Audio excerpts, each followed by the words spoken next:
to Amtgard Leadership University at Known World War. For the next 45 minutes to an hour, we'll be talking about being a squire, the knight-squire relationship, squire-mentee relationship, and more. This will be the first panel at Known World War. Thank you all for joining us. I'm Dame Roslyn, and I'll be your moderator today. Thank you all for agreeing to speak on the panel today. If you could please introduce yourselves, who you are, where you're from, and how long you've been playing Amtgard, and briefly talk about 2 to 3 main points that you'd like to speak about today. We'll start with Kaio. Okay, I am Kaio. I'm from the Rising Winds. I have been playing for 12 years, almost 13 years now. Anything else? What? Sorry? 2 to 3 points you'd like to talk about. Definitely want to talk about being a squire and being mentored while also being a mentor to others, and how that affects like your long-term goals in Amtgard. And then also long-distance squire relationship with your knight it can be difficult, but it can work. So. I'm Kite of Land's End, which is in Rivermore. I'm squire to Dame Linden of Nocturnus and Celestial Kingdom. I've been playing about 16 years, I think somewhere between 16 and 17. And I'm really, I'm here for stories because I really like a lot of the stories that come out of relationships like this and these other outstanding squires in this panel. Hi, Kupe, Stronghand, Dark Jester. I have been playing Amtgard for 17 years this year. I play in Quernatema in the Kingdom of Rivermore, which is Omaha, Nebraska. And I would like to talk about how to be a leader in order to fill the void by being in an area that does not necessarily have any knights. So being that example by being the torchbearer for your knight. My name is Hannoske. I am a squire to Sir Lopter from the Desert Winds. So I'd like to focus a little bit on the long-distance relationship as well as potentially some mobile Amtgarders. I've moved around the country a lot and how that's impacted me. Tie that in with how you interact if your knight has been banned as a potential interaction and discussion point. So look forward into that, a little bit of that. Thank you all. First question. What does it mean to you to be a squire? Kite. You want me to jump in? Okay. Yes. Do it. Honestly, like in the grand picture, you're kind of the middle management. You're a representative of your knight, and it's your job to make them look good. And at the same time, you're supposed to have a conscience. You're supposed to jump under a lot of buses. You're supposed to do a lot of things. And because you're trying to make a name for yourself and also for your knight, because you're a representative. And that's kind of the how I've assigned my tasks. I think for me, it's also kind of like you're sort of declaring intent. Like, I want to be on this path. I want to be an example for others. I'm going to be the person you can depend on, or I can be that person that can get you where you need to go. I might not necessarily be able to do the thing or make the thing, but I will know how to get you to someone who can get you where you need to go. All the connections. Yeah. Yeah. The red belt doesn't give you a whole lot, but it does make kind of like a marking point. Like, other knights will see you, and that's going to be an instant question. It's kind of a conversation starter, like, oh, who are you squired to? Other people are going to ask, why are you one of the only people that I see around who's actually wearing a white belt, the newer folks? So you kind of become this intermediary to not only, declare your intent to be on the path, but also bring other people toward the path. Okay. Are you on the same belted path as your knight? No. My knight is Sir Balinor Darkwolf, and he was originally knighted for service. He was a long time ago. He was knighted.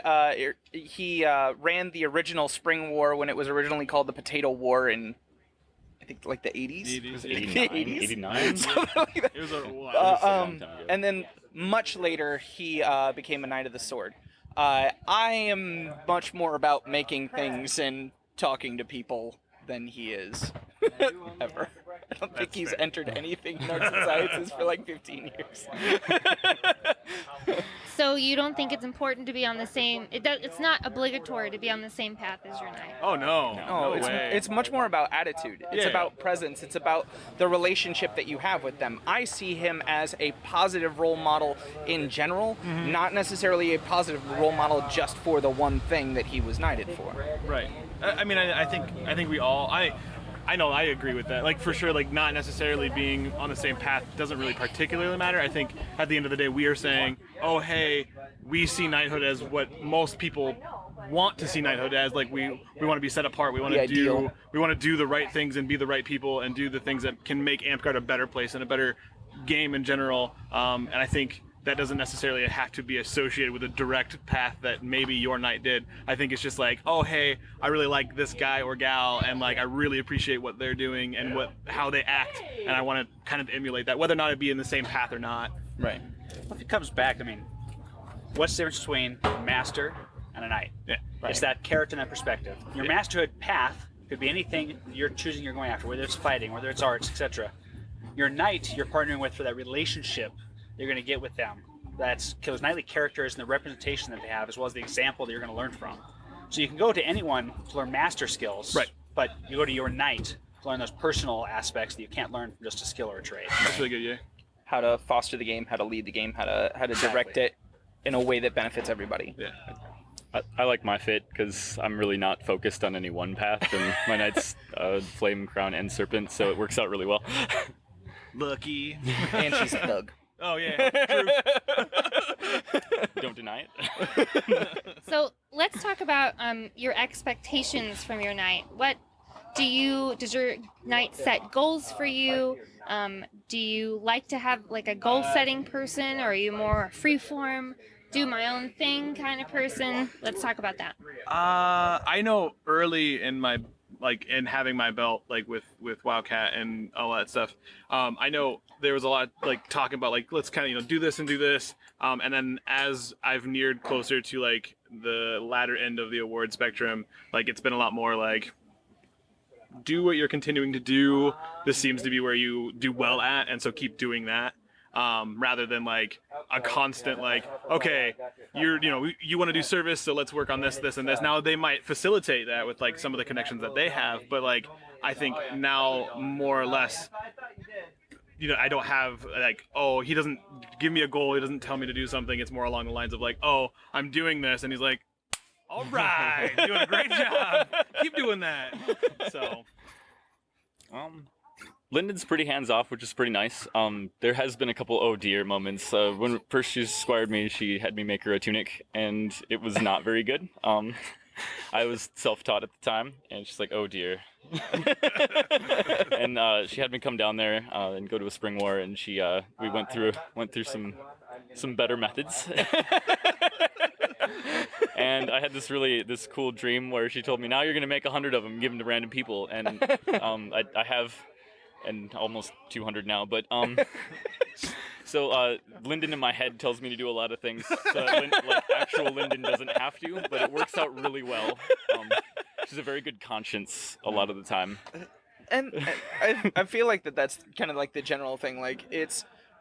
There are things that you want to do, there's directions that you want to go, and going to your knight for hey, I think this is a good idea, or hey, this is what I want to do, that's fairly standard, I think, for most squires. But then there's also that thing where you start to, the more you know them, the more you get to know them, the more you understand the type of leader or the type of morality or the type of presence that they try to convey, the more you kind of have that person in the back of your head going, do you really want to do that? Do you really want to do that? When I first started the game 17 years ago, I had kind of anger issues. I had a fair number of anger issues, and Bal is one of the calmest people in the world, and so there were a number of times when I would just get really frustrated and built up, and then I'd hear him in the back of my head like we can do this, you're not gonna like it.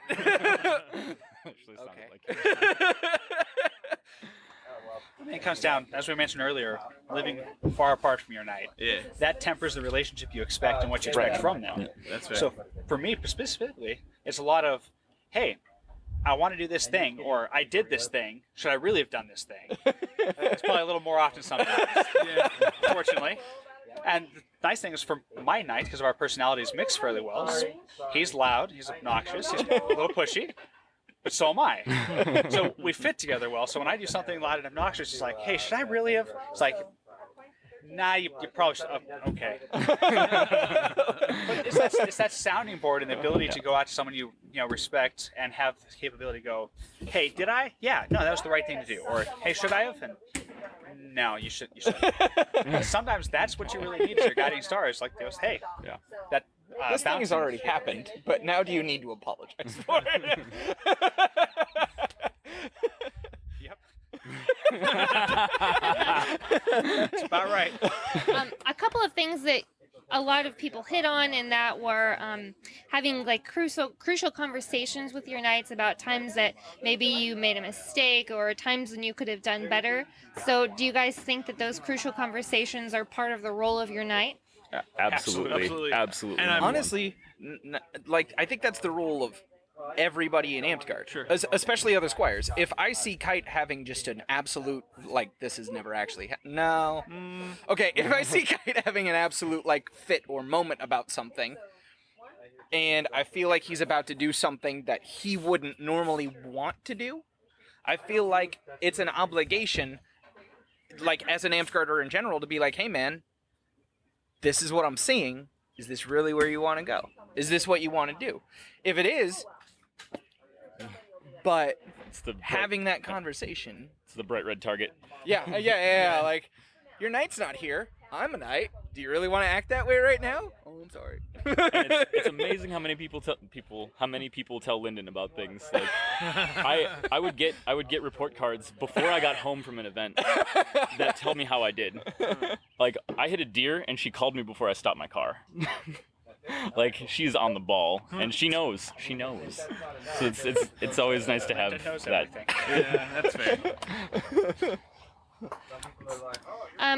Do you think the Knight Squire tradition is good for the Amtgard culture? It should be. Like, I mean, whether, I mean, I don't, like, I mean, I know, like, there's a myriad of people playing this game, so there's a myriad of people in general, personality-wise, doing different things, and sometimes those aren't necessarily good relationships or whatever, but I think at the end of the day, a Knight-Squire relationship should be good for the game. It should drive excellence, because that's what our goal is, right? In general, I mean, I'm not saying that you don't have a belt, you're not driven to excellence, but I think that the desire to wear a big bright red or big bright white belt on your waist, saying, oh my gosh, this is what I'm doing, and having other people be able to come up and be like, hey, you're probably going to do something for me because I'm going to ask you. There's that driving for excellence in the entirety of Amtgard. I think it should. Like, so my answer is yes, it should be good for the game. Sometimes people get together and they're not so great for each other or other people. Can I rephrase the question just slightly? The Knight-Squire relationship is absolutely good for the game. Correct. Right. Are the positions of Knight-Squire and the power they entail, or the implied power, I should say, because really there is no power. Right. Is that good for our game? The potential envy, or how some people take their personality and, oh, I'm a squire now, I'm more important or better than you somehow. Right. Yeah. Like, that is never okay for any Right. organization. People Yeah, get pretty and I think salty. that's the should portion. Like, all four of us seem to be like, nah, we're pretty much the bust their own guys. So. Well, I mean, also, in actual medieval times, the squire relationship was supposed to be preparing somebody to take on the role of a knight. Right. In this game, it's not guaranteed. Yeah. So it's preparing someone, maybe, for possibly doing something that the knight feels is a responsibility or a task to the game itself instead of about any. Well, at least, hopefully, that's what they're doing, right? So, like, on the whole, it's a positive thing. Individually, not necessarily. One more thing I'll tack on there is the relationship is wonderful. I don't know, I wager 90-95%, but the key is make sure that it's not an insular, only helping each other relationship. Right. Yeah. The knight needs to continue to help everyone else around them. Yep. The squire needs to help everyone around them. They need to learn from everybody. Right. They need to be part of the organization, and you can't temper it so it's just these two people off in their own world doing the thing to advance. It's got to be everybody. More of a left hand kind of thing as opposed to just a one-way street. Yeah. So 3 out of 4 of our squires on this panel have knights that live out of kingdom from you. How do your knights help you? And do you guys just want to talk about your long-distance squire-knight relationship? I'll kick this off. So, for those who don't know, I spent the last year in Korea. Before that, I spent the last 3 years in Germany. My knight lives in Salt Lake City, Utah. That's about as long distance as you can get. So, obviously, there's not much Amtgard in Korea. There's not much Amtgard in Germany. They do some live steel stuff. It's great fun. But the key there for the knight relationship is, what is he doing to motivate me? What am I doing when I don't have the opportunity to go out and be on a field, interact with people, to lead, to do these things? You know, obviously my fighting has gone down significantly in 4 years not being able to do that. But my knight's still able to call me through Skype. Obviously, no one's that long distance call either. But call me up and say, hey, what have you been doing? What have you done to improve Amtgard? What have you done to improve yourself? What are you doing today to make yourself a better person? And that ability to talk to each other and to push each other, even though we're on other sides of the world. Or for me, as I mentioned earlier, my knight got banned while I was over in Korea. So what have I done as his squire to help him through that time of his life, to figure out what we're going to do with that, how's that relationship going to continue, and make sure I'm supporting him, not just him supporting me. Right. So, I mean, the big key is communication, getting out there talking, knowing what to expect from them, and holding each other accountable to it. Yeah. And my knight isn't in Korea, but I'm in North Dakota, and she's the south side of Texas. It's about as far in this country as we can get. We have a really active beltline chat, so I think that's a big part of it too. Is there's daily, if not every other hour, communication. It's really active with a great group of fantastic people. The whole beltline. So that works out really well. There's a lot of contact. I know that she's not super active anymore because she tore her ACL, and there's been a lot of problems with that too. So I kind of take that as I have to be more active. I've got to push it a little harder because there's less Linden, so we have to do more as Linden's people to keep everything going. Toolbox. Yeah. Like Amtgard. Toolbox. Yeah, mine's also pretty far. I'm from Michigan, and then that's a spider. We're in the wilderness. I'm from Michigan, and my knight is from the eastern side of Missouri. I actually played in Talladega for a long time by traveling from Chicago to St. Louis every week because I'm dumb. And so I built a lot of relationships there, and so that's why we have such a far distance squireship to knighthood or to the knight. And he's plays locally more a lot than anything right now, and he's got a lot of doing his own personal life and all that good stuff that's happening. So on one end of the spectrum, it's for me, it's a lot of conversation on the rare occasion, and my expectation of myself is being driven by what his expectation could be or would be, and we talk when we can. We see each other at super major events like Keep and stuff like that. So I have that. So all in all, it's my conversations with him are less about what can I do for you. It's kind of we just kind of get back together and be friends, and then I kind of go off and just try to be what is expected out of me, or in my own head what's expected, brain Linden, but in my case brain Wildcat. So but just trying to do that and be that person, even if they're not necessarily there to drive me in that way. Kind of with you being in Korea, I can't, they can't really affect each other in that way, but pushing us and doing that sort of stuff too. So the overarching thing is just making the contact that you can and working with it as you can. How did you become a squire? Anybody want to take that one? He got knighted, and I said, I should be your squire. And he's like, I guess. So did you ask? Yeah, yeah, I did. Out of curiosity, how many asked to be a squire? Okay. How many did the knight ask you? Okay, half and half. Good. Yeah. Good job, Kupe. Well, all right. So I was actually attached to a squire. I was a man-at-arms for 3-4 years. Yeah. And the guy that I was attached to was squired under Sir Zodiac. And the guy who got me into the game. Zodiac did a lot of good things. And a lot of good things. No, I meant Scott. Oh, okay. No. I was attached to Francois. Oh, okay, gotcha. But anyway, so Zodiac was not in good health, and Francois was stepping away from the game because he was moving somewhere where there wasn't a lot of Amtgard. And so he was like, well, I don't want to do a disservice to you, but I can't push you because I'm not going to be playing anymore. So I talked with Zodiac, and Zodiac's willing to take you as a Squire. I'm like, yeah, but Zodiac's also pretty much not playing right now because his health is a huge issue. He was like, yeah.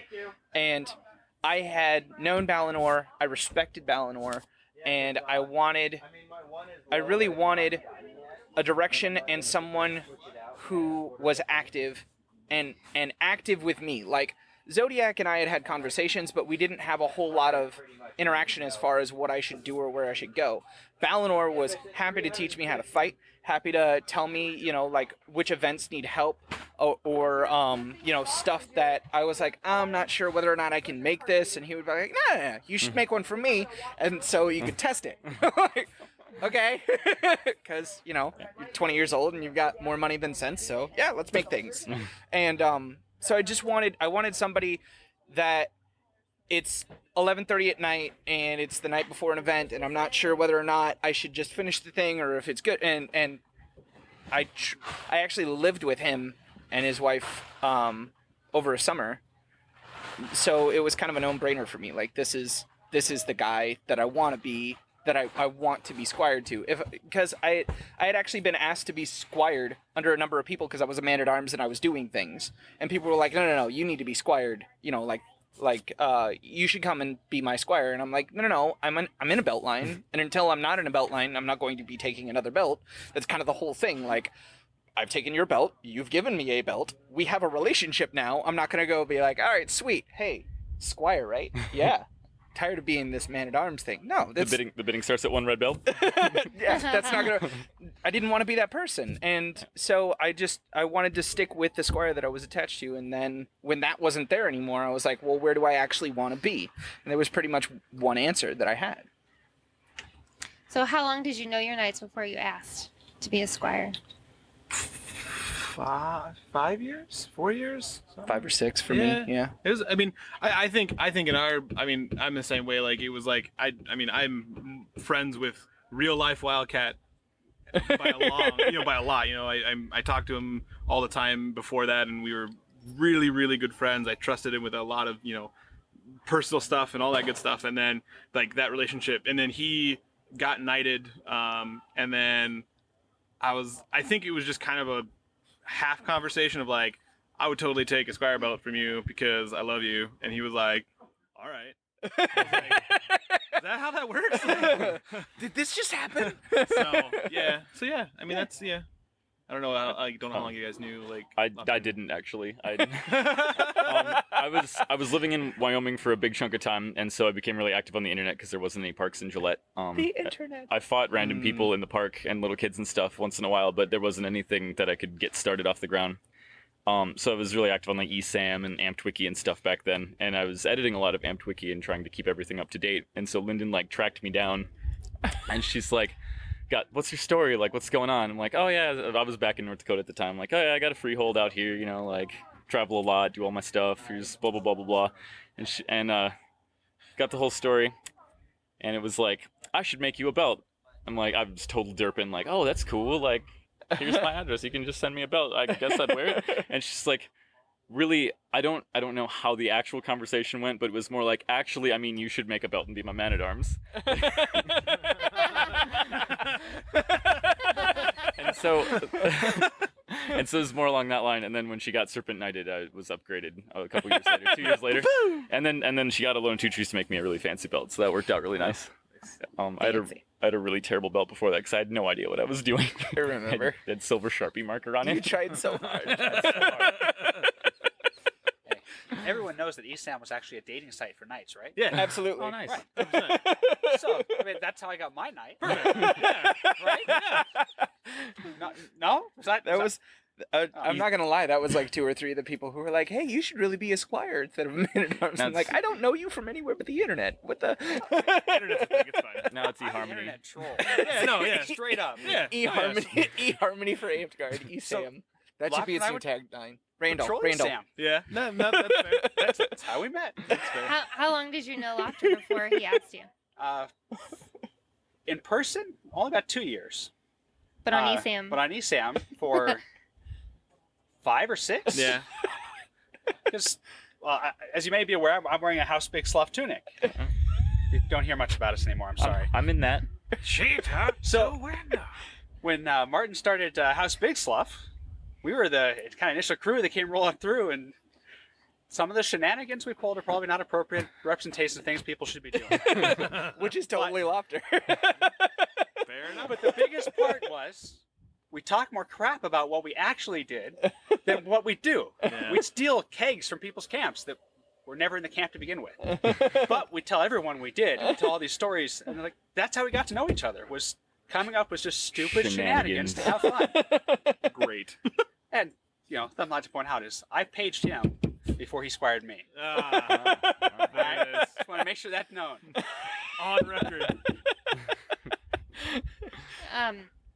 How did you actually get your belt, though? Like, did you go to court and your knight arranged a time during court where you could be squired so they could be announced before the populace? Because, I mean, some people like that. Or You were there, was Mike. it sort of an Oh, yeah. informal Yoda thing? question and then a belt was just given?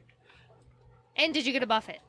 Because squire buffeting is a thing in some kingdoms, and in some kingdoms it's Yeah. not. Oh, I got squared like 12, 13 years ago at this point. Well, like 12 years ago at this point. Yeah. So it's like when I started the game, I knew like he was one of the first knights that I ever met. But no, but I had talked to Bal about like I want to be your squire. I want to start this off, and he was like, okay, but right now I only have the belt that I wore until I was a knight. I was like, oh, okay. And he's like, and my other squire has it.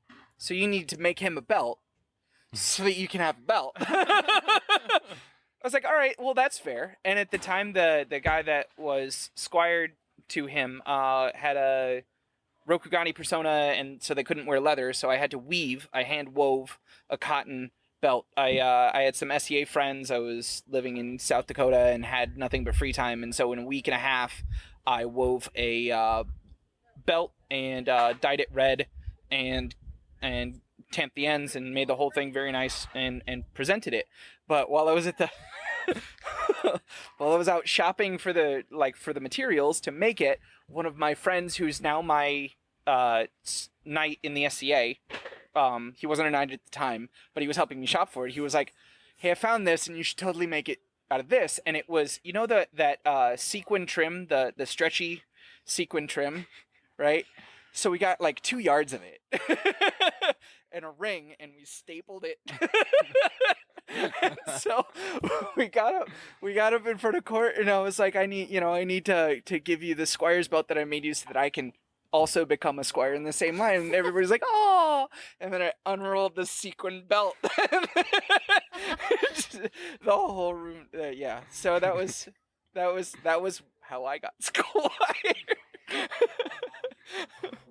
That's a good. There was no pomp and circumstance for mine. Just here's your belt. Well, I mean, like I said, I was hanging out with these guys all the time. Like, so it was just like he inevitably ended up. I mean, the belt that I did receive from him is super, super, super wonderful. It's actually older than me, I think, or close to it. It was so Wildcat was squired to Logan, who was squired to Puba, and I'm pretty sure it's Logan's old squire belt. Oh. So like it doesn't ever come out anymore because like I just am afraid of it in general. Right. Like I'm going to do something That's horrific insane. to it. Mine's pretty close to 32 years old. Right. too. Like, So this is your legacy belt. Okay, it goes on a shelf yeah, over here. it sits in its own little happy zone, and dry and not out in the weather. But I mean, other than that, I mean, like I got something really cool, but I didn't like. I don't know. There wasn't like, hey, court, this is my new squire. It was just kind of like I walk around with a new red belt, and they're like, oh, hey, that guy. Yeah. You got yours in the I just mail. got mine thrown. No. She threw it at me. I went down there for a spring war and she threw it at me. So oh, cool. Cool. Oh, wow. This is really long. But yeah, it's holding up. Like it's like 7 years old now, so Yeah. I wear it all the time. Survives water. So we'd had a conversation quite a bit online, talked a lot. We kind of said, yeah, I think I'd like to be your squire. I show up at Rakis And it was the same year that I joined Wu-Tang. And so what had happened was we went through our Wu-Tang ceremony, and part of that, they ended up taking your belt. When he gave me the belt back, it was now a red belt instead of the black belt that I had been wearing. Nice. That's cute. Nice. So when they take your belt, they're really putting your favor on it, is what they say they're doing. Right. What he did is he just had a whole different belt with the favor already loaded. That's pretty smooth. That's pretty smooth. So there's no pomp, no circumstance. Yeah. And I grew up mostly on the west side. Surprise. I never heard of Squire buffing. Yeah, no. I've never. I I haven't show up to Tal'Dorei Court, and they're like, "Oh, here's a new Squire. Oh, that's cool. Yay! Time to form the buffet line." I'm like, What? What? Okay. I think I saw Man at Arms buffet line once. It was very strange. Wait, what? I mean, Yeah. okay. Okay. Like, okay, but I did. if they try to do it to pages, I'm out. Yeah, I'm done. Like, Enough, guys. Like- They just do hug lines. well, no, because like for whatever reason, like I can for me, I think it's kind of like a path. Like you should start Yeah. at page, move to Man-at-Arms, move to Squire. Like you should, when you first start and you're just like, I don't know whether or not I really like this relationship. Okay, here's your page belt. Once you've both established the relationship and established that you're into it, then I feel, like you're in to improve the game. So here's your Man-at-Arms belt. I believe in you.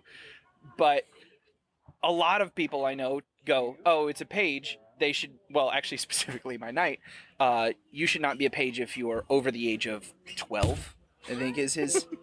Like if you're 12 or over, you're no longer a page, right? And I'm like, Yeah. I don't, but like for that attitude, then like, oh, okay, so it's, half these people believe that pages should be under 12, so all right, so you're gonna have a buffet line with a bunch of 12-year-olds punching each other. That doesn't sound like a good plan. And likely not what we're trying to, emulate in the game. I mean, there used to be belt line pages and then field pages, right? Let's Right. go get your weapon or your arrows and stuff. Oh, you're a page for this battle game. Yeah. Well, I mean, V1 Squire was a class that led to Knight 2. So one of the questions that was given to us by an audience member: do your knights challenge you, and if so, how? For me, it's kind of the reverse. like, he wants me to excel, Right. and he's happy to push me if necessary. But mostly, it's me going, hey, it'd be really cool if you showed up to like this and like did stuff. Oh yeah, that's a good plan. I like where your head's at. Thanks. Solid. Man, I got really big shoes to fill, so just not getting the oh dear talk more is my big challenge. Didn't she challenge you to do the 100 tunics though? That was actually That had was been in his that dream. was in That my was dream. dream That was in Linden. a dream. And it was her voice and her face in my dream, but it was more like, Self-imposed torture. I mean challenge. "You shall make 100 tunics to pay me back." Like the floating head from Monty Python. Yeah. of Linden. I dreamed I was sleeping on her couch too, so it was very realistic. Very realistic. Oh man. So Linden has teleported me to the Wildcat couch. given you a challenge yet? I know that your Squire's belt is kind of new. No. No? No, my square belt is like 4 years old. Oh, Yeah. I got it way back I think when. Wildcat gave somebody else a Squire's belt recently. Wild kite. Sorry. That sounds amazing. No, it's all good. Sorry. He's a cat of wilds. Yeah. Wild kite? Wild kite. Oh man. No,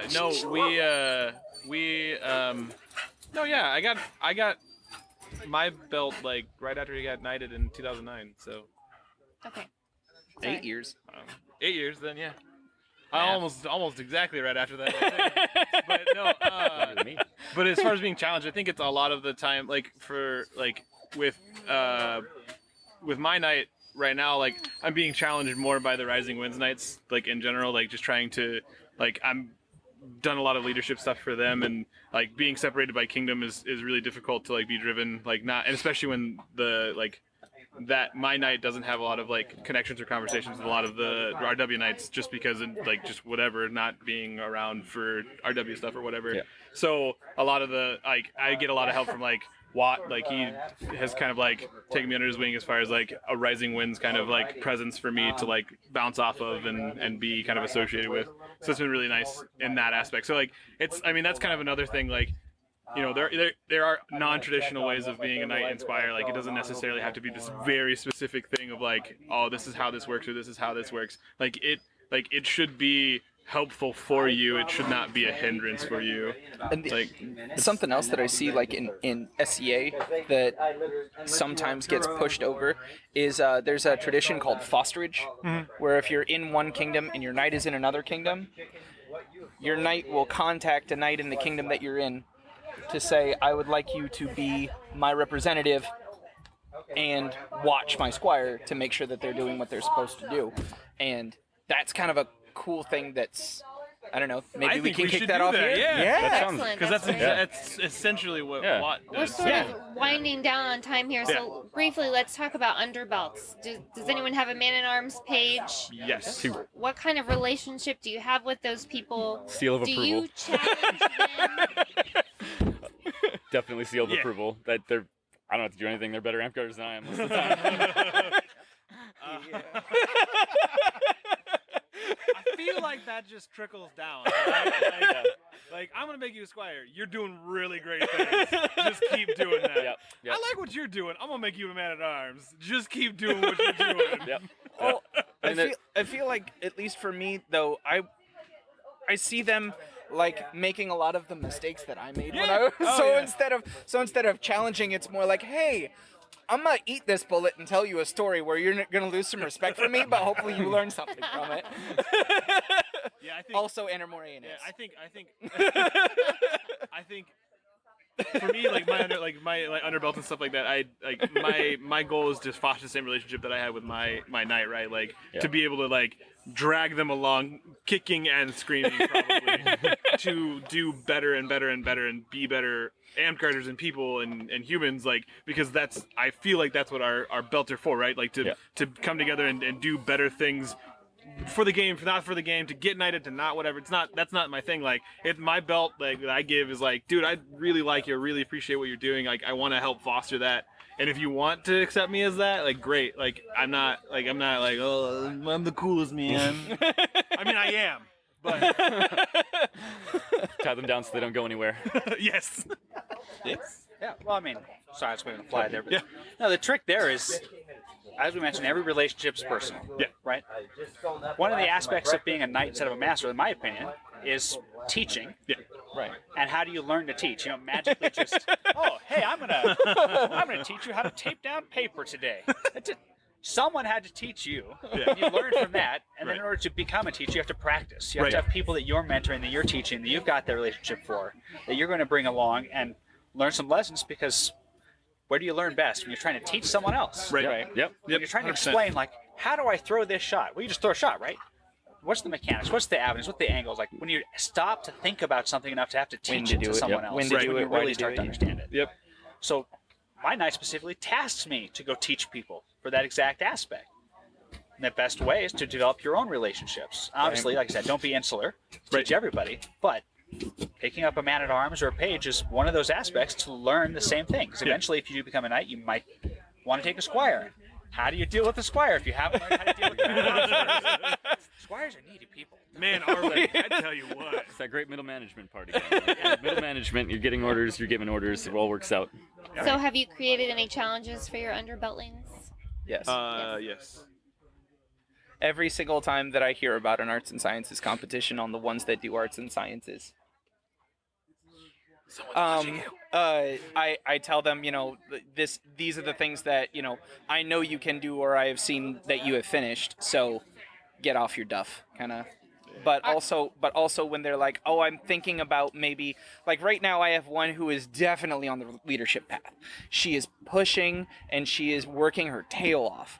And sometimes the conversation is less like, you need to do this, and it's more like, you need to believe in yourself because you can do this. I've seen you do it. You've seen you do it. It's just finishing out what you've already started. And to be honest, that's like almost everybody that I know of with the leadership end of things. The finishing, like finishing a reign is always the hardest part. So it can't just be you going, well, unless you're crazy like Ormar and can just, nah, I got this. But a lot of people need just that last push, like that last month of, all right, you had a great reign, you've done a lot of things, these are the things that you did. You can't stop, though. Home stretch. Right. Can't stop. You got 4 weeks You can to do it. finish this out. Yep. Yeah, but what about when your man-at-arms is probably going to get knighted before you? Sad day. So I set some objectives for my man-at-arms, right? He's still in a duchy. He's Right. got 5 terms between Duke and Regent of the duchy. Dang. Presumably, he's going to be qualified for knighthood.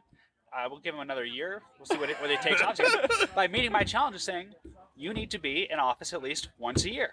And he's at a duchy. Well, so for the last 5 years that we've been having this relationship, bam! He's, like I said, my man-at-arms getting knighted before I am. Doing it right. Yeah, to be fair, that's kind of like the best stamp of approval you can get on your card. Like, Yep. hey, not only am I doing awesome, look at what I'm making. Like, I'm so great that a knight was squired, or a man-at-arms to me. Isn't there an Arion quote about that? Like, the leadership. Judge a leader by the leadership they produce. Yeah. My squires So become kings. really quick, we have one more question from the audience, and then we'll do the wrap up. How are your beltlines different from companies or households? Kite, do you want to take this one? Our beltline's pretty big. It is. It is. We're like, what, 35 people now? I mean, it honestly feels like a household a lot of times. It's a little more family tree-esque, and it's fun to introduce people that way. We're very, very spread out, which I think a lot of households tend to have more like personal contact. They tend to be in a lot of similar places, and companies too, because they want to fight together. So they see each other a lot. We're all over the place. And I think that's one difference, is that we've got the trickle down of family tree, but we're everywhere and we cover a lot of bases, and that's really nice. So you're saying the difference is just location. Our beltline is pretty spread out, but we meet all online and we talk. But households tend to be more one in goal, one location. and we have a lot of different interests. Yeah. Like we were able to cover a lot of bases, like spread out in location and in interests. and interest. Yeah. Um, I also where- think it's like also hyper personal too. Yeah. Like, Right. Yeah. with like a household or a fighting company, like it's a little more general as far as like your relationships are concerned. Like I'm not saying you don't like people in your household or your fighting company, but like I think with like a knight squire or a squire man at arms relationship or belted line, it's very, very, very hyper specific and personal to what you're doing and what you're going for, rather than like just fighting or whatever. I think there's like you're very much more focused on each other that way. Like I'm focused on you being my fighting company, and I want to do what you're doing and help you do what you're doing. But I think like as a belted line, there's just that personal interest, like more so in it. So would you say that beltlines are more goal driven? Sorry, I keep interrupting you. You're fine. I mean, it's Kupe, so I'm gonna let you finish. But Just as an interesting, a random aside, households developed from that because Amtgard stole a lot of stuff from the SCA, right? Like award templates, how we move forward with having multiple paths towards peerage or knighthood in our case. Households in the SCA are beltlines. That's how they term a knight's beltline, is the knight's household. And then his fighting company are the colors to which that knight is attached. So companies, that's where that kind of split originated. Now we kind of treat households like sewing circles in Amtgard. It's not necessarily like this is the one thing that we're all going to push for and blah blah blah. It just tends to be like, this is something that I have an interest in and I want to share that interest with like-minded individuals, so we want to get together and kind of kibitz about what we can do to either improve it or facilitate it or move it along. And so it's less of like a formal relationship, and it's more like we all like this thing, so we should make a house to We're like My Little Ponies. the My Little Pony My Little Pony household. one. I started a pirate household. 'cause I Lobster got the Crustacean Menace is in it. That's right, because I got a scratched cornea rachis and had to wear an eye patch, and then we all became pirates. Okay, sorry to interrupt you guys, but really quick. So our wrap up here. I know paper. So Paper's hard. Papers. Okay. If you guys could just really quick, what are your stomping points or your specific points that you really wanted to drive home? You have less than 5 minutes for the 4 of you to get through 2 points that you really liked, so go. Long distance relationships can and do make good knight squire relationships and man at arm relationships too. Any belted relationship, and the knight squire, the belted line mentality should be an embedment of Amtgard in general, not just specifically for myself or the people that I'm involved with. Well, it's something to take seriously. It's nice to have a conscience, and it's nice to have someone that you're trying to impress, and it's really motivational. So I'd say do it if you can. We didn't really get to talk about the kind of the thing that I wanted to talk about with trying to be the example in kind of a place where you're bereft of it. Rivermore as a whole has 5 knights that are active total. Well, like and, two knights that are active. Well, 3 knights that are active. And before we were a kingdom, we had 2 or we had 3 that were active, and then so the first time that I ever met a knight, it's the guy that I'm now squired to, and at the time there were no knights within, I want to say, 500 miles of where I was living. So you don't necessarily to be a squire in that situation. You're the torchbearer, as I said earlier, for your knight. But you're also kind of what you want to be, the change you want to see. So be that example of knighthood. Embody what you feel chivalry should be, what the game should be, what the best of us is. Try to do that as best as possible. You're going to fail along the way, but the attempt is what's important. And you can be that leader. You can be that example, whether or not you're wearing a belt at all. And if you are that person, if you push that part of yourself, a knight will likely see it, or a squire will likely see it. And if that's a path that's interesting to you, if that's where you want to go, then that relationship is going to form eventually, as long as you try to stay true to who you think the best of you is. And that's not always easy. So that's what the knights are there for. You go out and you try and be that person, and then eventually someone will see what you're doing and say, I want to help you do even better. Mm-hmm. It's true. So we talked about the long-distance relationships quite a bit, so I won't hammer too much more of that.